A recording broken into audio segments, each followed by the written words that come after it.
Greetings, fellow football managers, and welcome back to FM26 for all of its wonkiness, and I admit there is plenty of that.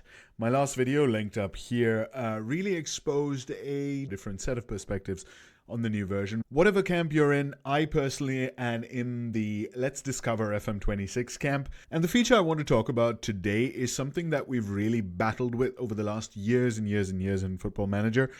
I personally have done tons of videos trying to explain how to achieve the kind of stuff that you can now achieve much more easily with this new version. Now, on the left-hand side of my screen, you're going to see a very simple tactical setup. This should be familiar to most of you. If you haven't tried FM26 yet, and this is one of the first looks you've got at it, there are obviously in-possession roles and out-of-possession roles. There are also in-possession shapes and out-of-possession shapes. That is not what I'm going to look at today. We've talked a lot about attacking structures, things like 3-2-5 attacking formations, which is very widely in use in real-world football. Earlier, it was a matter of doing things based on the roles and duties of your players. You might have to play players in different positions to make sure that they're available in build-up, and then they have the, certain duties, such as the attack duty, which then gets them running forward to participate in the final third, or a support duty to play more of a progressive role or be part of rest defense, whatever. We had to do a lot of fiddling to make sure that we had our players in the right positions and doing the right things. Circling back, this is a fairly basic 4-2-3-1 tactic. Different duties. You can see there's an inverted winger or inside winger on the left-hand side. There's a wide forward on the right-hand side. A number 9, like a complete forward or center forward. There, we've got a free role in the middle, deep line playmaker, defensive midfielder, wing back on the left because of the inside winger. That pair works really well together. A video on roles will be coming. And a fullback on the other side because you've already got a fairly wide player, so we don't need extra width from the defensive player here. Now, how does this work in build-up, in progression, in the final third? How do I fine-tune all of that? Very simple. Click Team Instructions. This screen is something you might have already had a look at and gone, okay, cool. It's a preview of what's going on. Actually, what you might not realize is that you can preview your build-up shape. Let's click In Possession. There we go. Your build-up shape, which is this. You can immediately see how the center backs are going to split a little bit. You've got your wing back going a bit further up the field. The fullback is staying a tiny bit further back and a tiny bit deeper. The two defensive midfielders are staying back there. And how the other players orient themselves. Then you go through the gears into the progression phase. And you can see what exactly your team is doing when you have possession of the ball. Now, this is so critical. Look at how the IW comes way inside, almost into a number 10 kind of position. You can see how the free roll player drifts to the right-hand side, and the WFD, the wide forward, is way out on the right-hand side. The free roll does that, obviously, because of the WFD, and you can see it here. So you have to go back to team shape. You can change something like that. You can, let's say, put him to second striker and make this guy an inside forward. Then we go back to team instructions and we click In Possession and Progression. Look at how that changes. Now you've got Salah as the IF. He's way in here. The SS is right behind the CFD. So now you've got these four guys in a really small little pocket of space, and the others are providing width. So how do you want to build up? Do you want to build up like this? Or do you want to build up in the situation it was before, with Salah going a bit further outside in the wide forward role, and you have Florian Wirtz as a free role, occupying that space a little bit more? That kind of thing, setting that up, is something that we spent hours on in FM24 and in previous FMs, figuring out how to do it. If I put this guy as a Raumdeuter, what do then I have to do with the number 10? What role does he need to be? What TIs or PIs do I need to give him so that he actually takes advantage of the space? Now you can see it in a preview that it looks a bit like this. And to be honest, you don't even need to go into the match engine. This is going to be exactly how it looks like. I was shocked myself as to how deep inside the IW actually comes, but you can obviously manipulate that. You can change a few roles. For example, this guy as a more advanced role, this guy as a less roaming role, and he'll stay a bit further out. Again, you can change it with the duty. You can make him a wide forward or a winger or something like that, and he will hold the width a lot better. So go to team instructions and then click one of these boxes.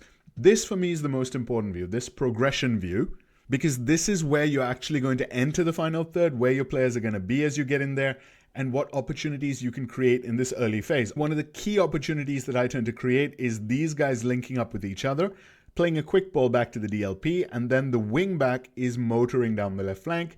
DLP plays a through ball, and then he's got 3 guys in the box to aim at, or even 4 guys in the box to aim at. That is a goal that gets created quite a lot in this tactical setup, and you can already see it just by looking at this view over here in terms of ball progression. There's that really quick goal that happens there. If we look at the final third, again, this is what it looks like. You can again see that the WFD is a little bit further forward, so there's an easy through ball here from the free roll player to the WFD, or the CFD to the WFD. Sometimes the free roll guy makes a run past the other guys and he gets a through ball.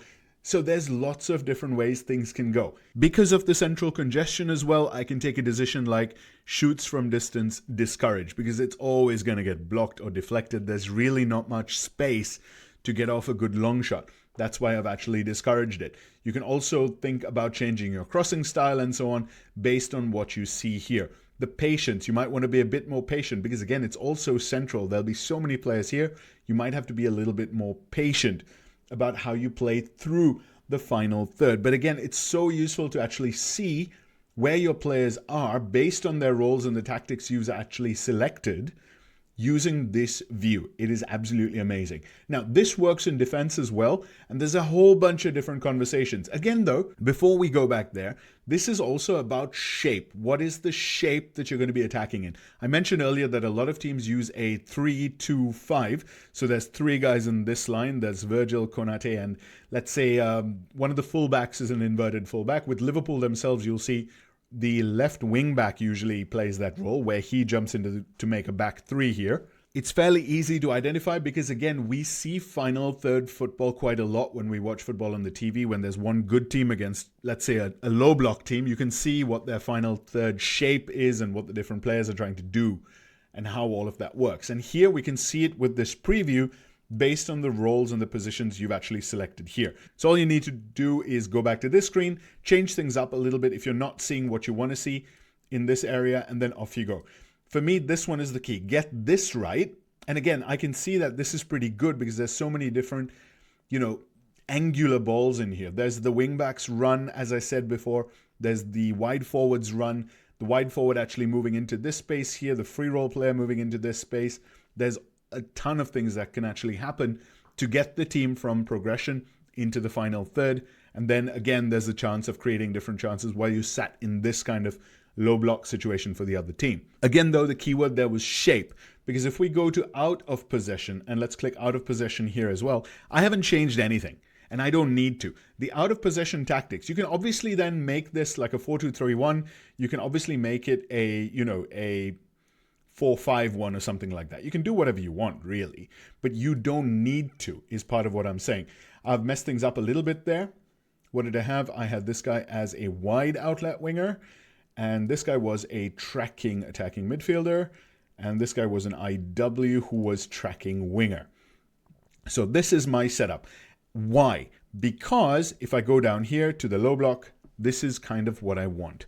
This is the shape I want. I kind of want a back 5 with the tracking winger making a back 5. If he wasn't a tracking winger, so if he was just a winger, for example, not even an outlet, just a standard winger, it would look like this. Look at that. It's a back 4 now. So if he's a tracking winger, he actually goes back to make it a back 5. So it's kind of up to you. How deep do you want him to track the opposition play? Essentially, I want him to help out my fullback. So there we go. So he's a TW. So it's going to be a back 5. Again, we're going to click down here. Now, you can complain that the UI isn't super amazing great, but at least it gives you this kind of visualization and you can change stuff based on what you see here. You don't just have to imagine it, which is what you had to do in the previous FMs, or you had to see it in a match or something and then go back and change it after the match. Now, you also have your outlet players. So for me, this is basically a 5-3-2 in defense, which I like. It's like man for man against the opposition's 5 attacking players, and then a slight overload on the guys at the edge of the box. So the plan here is to win the ball here with these 3 and then get it out to the outlet players as soon as possible. So are you comfortable with 2 outlet players? Do you want to have one further back? You could even go a little bit more, let's say, normal by making this guy a winger. Let's see what it looks like. He's a winger. He's a winger as well. And then it's going to look like this. See that? That's a little bit more normal. So the wingers are going to play against their fullbacks. And then you've got a flat back four and three guys in the middle to win the ball. Look at the orientation of the middle guys as well, by the way. I had two DMs and an AM, or a two DMs and a number 10. Right now it's a flat 3 because my number 10 is being asked to track and the right-sided DM is being asked to go out to the right-hand side. Why do I do that? It's obviously because normally this guy's a wide outlet winger. That's why this guy goes out to cover the gap. And this guy obviously tracks. So that's kind of the logic there of what's going on. See that? That's what the low block looks like. So actually kind of understanding it is key. And in previous Football Managers, you had to just understand it. And sometimes there weren't any things you could do. For example, this WDM thing is not really something you had to do. If you were playing, for example, a winger attack duty or an inside forward attack duty or a Raumdeuter or something, and your player had low work rate, low teamwork, you're just stuck. You're just giving up a 2-on-1 against your fullback. So you had to make sure that your fullback was a defensive player or defensively sound, or you had something like a ball-winning midfielder on the right-hand side of midfield who would just, fingers crossed, get out there and actually win the ball. Now you can dictate what will happen. Obviously, those stats come into play, but at least you can tell your players what to do, and they will try their best, stats allowing, to do what you tell them to do. So that is super cool. Obviously, you can view the mid-block kind of situation as well. You can view the high-press situation, and therefore you can kind of engineer things how you want to engineer things. We'll go back to the broad view. Yeah, you can actually do, views like this as well. So it's all customizable, and those are videos that will come as I get familiar with these systems as well. Like what do you do here and what do you do here? Super interesting. You might be able to create little pressing traps.